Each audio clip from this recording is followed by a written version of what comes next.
अस्सलामु अलैकुम। रमज़ानुल मुबारक नेकियों का बेहतरीन मौका तो हमें फ़राहम करता ही है, उसके साथ साथ जिस्मानी सेहत को बेहतर करने का शानदार मौका है।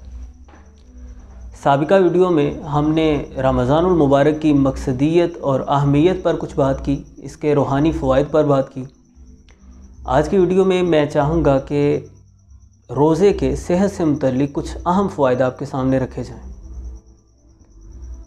उनमें से सरे फहरिस्त ये है कि रोज़ा हमारे बदन को जहरीले मादों से पाक कर देता है।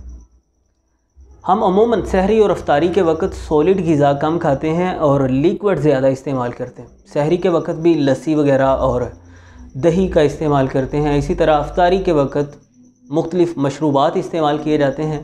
ठोस ग़िज़ा कम खाई जाती है।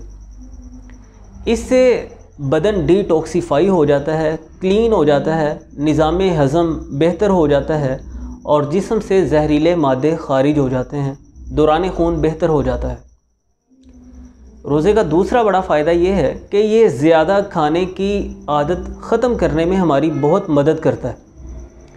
रमज़ानुल मुबारक में क्योंकि हमें एक लंबा वक्त भूखा रहना होता है, सहरी और उसके बाद अफ्तारी, तो जब लंबा वक्त हम भूखा रहते हैं इससे तबीयत भूख को दबाने की आदी हो जाती है। आपने देखा होगा कि अफ्तारी के वक़्त हम रूटीन में जिस तरह खाना खाते हैं उससे अमूमन कम खाते हैं।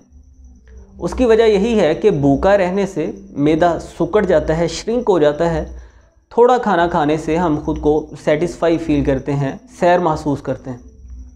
तो इस तरीक़ाकार के साथ यानी जब हम रमज़ान इस अंदाज से गुजारते हैं फिर बाद में भी हमें ज़्यादा खाने की आदत कंट्रोल करने में मदद मिलती है और हम मुतवाज़िन ग़िज़ा खाना शुरू कर देते हैं।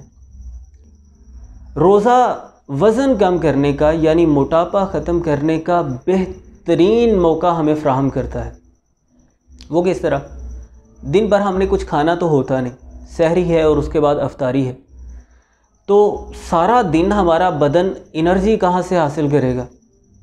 इससे फिर होता ये है कि हमारा जिगर ऐसे एंजाइम्स खारिज करता है जो कोलेस्ट्रॉल की तोड़ फोड़ करते हैं, ज़ायद फ़ैट को बर्न करते हैं, जलाते हैं और उससे एनर्जी पैदा होती है। उस एनर्जी से हमारे बदन की ज़रूरियात पूरी होती हैं, हम दिन भर के कामकाज कर सकते हैं, ज़ायद फ़ैट भी बर्न हो जाता है, कोलेस्ट्रॉल वगैरह का लेवल भी नॉर्मल हो जाता है और हमारा वज़न भी मैनेज हो जाता है। रोज़ा क़ुव्वत मुदाफ़ियत को भी बहुत मजबूत करता है। जब हम दिन भर खाते पीते नहीं हैं तबीयत को हज़्म व जज़ब की तरफ तवज्जो नहीं देना पड़ती और वो तवज्जो जो हज़्म व जज़ब पर सर्फ़ होनी थी, ख़र्च होनी थी, तबीयत उस तवज्जो को इस्तेमाल करती है सेल्स को नए सिरे से जनरेट करने पर। खून के नए ज़र्रात पैदा होते हैं, वाइट ब्लड सेल्स पैदा होते हैं, रेड ब्लड सेल्स रीजनरेट होते हैं और इससे क़ुव्वत मुदाफ़ियत मज़बूत होती है। हमारा जिस्म अमराज़ के ख़िलाफ़ मुज़ाहमत करने के लिए तैयार होता है, अमराज़ से लड़ने के काबिल बनता है। रोज़ा हाई ब्लड प्रेशर को कंट्रोल करने में बड़ी मदद करता है। जब हम दिन भर ज़्यादा नमकियात अपने बदन में नहीं लेकर जाते, साल्ट ज़्यादा नहीं जाता और दूसरी तरफ यूरिन की सूरत में बदन से नमकियात खारिज होते हैं, इससे ब्लड वेसल्स की सेहत बेहतर होती है, ब्लड का फ़्लो अच्छा होता है और हाई ब्लड प्रेशर की परेशानी ख़त्म होती है। रोज़े की हालत में HGH हार्मोन, जिसे ह्यूमन ग्रोथ हार्मोन के नाम से भी जाना जाता है, ज़्यादा सिक्रीट होता है, हमारे मसल्स मज़बूत होते हैं, सेहत अच्छी बनती है। रोज़ा रखने से दिल की सेहत भी बहुत अच्छी होती है क्योंकि रोज़ा रखने से बुरा कोलेस्ट्रॉल बदन से कम हो जाता है, यूरिक एसिड वगैरह की ज़्यादती कंट्रोल हो जाती है, इससे ब्लड का फ़्लो अच्छा होता है यानी दिल की सेहत भी अच्छी होती है और शरियानों की, खून की नालियों की सेहत भी बहुत अच्छी हो जाती है।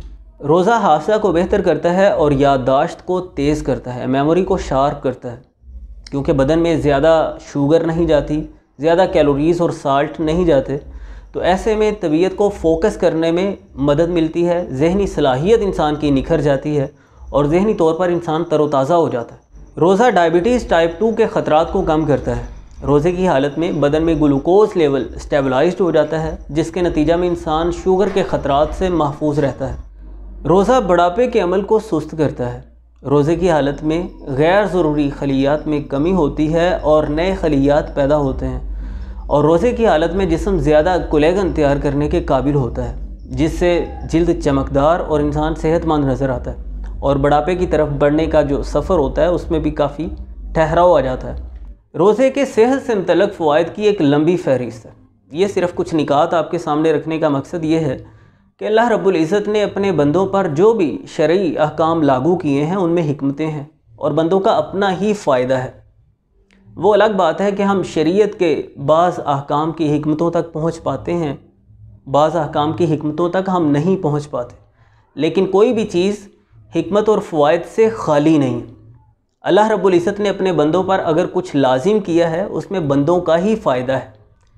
तो रोज़ा ना सिर्फ़ नेकियों का हमारे पास एक बेहतरीन मौका है, रोज़े के साथ जिस तरह हम अल्लाह रब्बुल इज़्ज़त को राज़ी कर सकते हैं और रमज़ान में जिस तरह हम अपनी तरबियत कर सकते हैं, इसके साथ साथ रोज़ा में हमारी सेहत के लिए भी बहुत सारी खैर है और हम रोज़े के एहतमाम के साथ अपने बहुत से अमराज से निजात पा सकते हैं और कई तरह के पेचीदा अमराज से बच सकते हैं।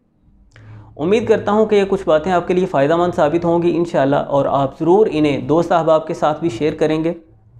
चैनल पर अगर आप नए हैं या अभी तक सब्सक्राइब नहीं किया तो अभी सब्सक्राइब कीजिए ताकि आइंदा आने वाली मुफीद वीडियोज़ भी आप तक पहुँचती रहें। मिलते हैं नेक्स्ट वीडियो में। अल्लाह हाफ़िज़।